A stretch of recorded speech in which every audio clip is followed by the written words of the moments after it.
My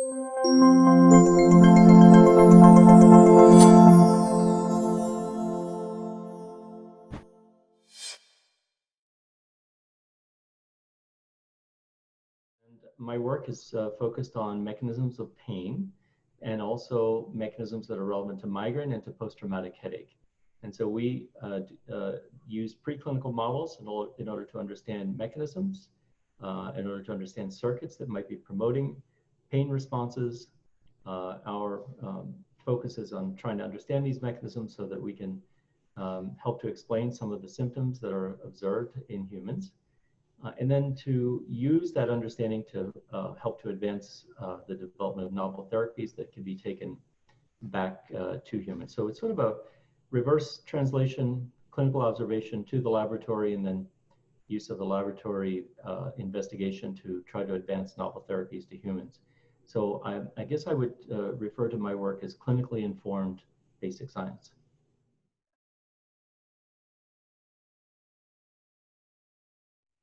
Well, I think one of the most, there are a couple of themes that I think are important that have emerged in the past year. I guess we would all possibly agree that 2020 has not been the very best year from many different points of view. But in terms of the science and the science around migraine and post-traumatic headache, I think that we have had some significant advances. One of the most important things that has started to emerge is this concept of sexually dimorphic mechanisms that may be driving pain. In migraine, of course, migraine is a very complex neurological disorder in humans with multiple symptoms and multiple circuits in the brain that may be underlying those clinical symptoms. And so from the preclinical point of view, we really can't study migraine as a disease entity in and of itself. So what we do is we take some of these symptoms and we try to understand the mechanisms that might be promoting those symptoms. So one of the most bothersome symptoms of migraine in patients is the pain phase. There are multiple phases of migraine: the premonitory phase, an aura, pain phase, post-traumatic phase. So preclinical laboratories generally focus on the pain phase, although there's emerging data on increased sensitivity to light and to sound and other features of migraine. And so the way that we try to understand that is to understand that the pain may result from the activation of nociceptors, those sensory fibers that mediate the pain response, that innervate the cranial-meninges. Now, we always thought that was happening. Men suffer from migraine. Women suffer from migraine. Migraine, however, is female prevalent, so it's 3 out of 4 migraine patients are female, are women.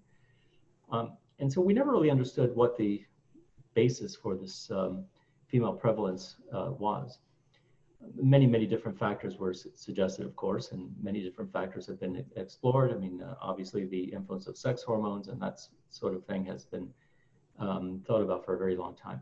But one of the new things that came out in 2020 is that the differences may actually be at the level of the nociceptors themselves, or a difference, not the difference, but a difference may be at the level of the nociceptors themselves. And so there was a lovely paper by Greg Dussor from UT Dallas, who showed that if we artificially drive nociceptors that innervate the cranial-meninges with CGRP, CGRP has been found to be causal in promoting migraine in many patients, not all patients, but in many patients.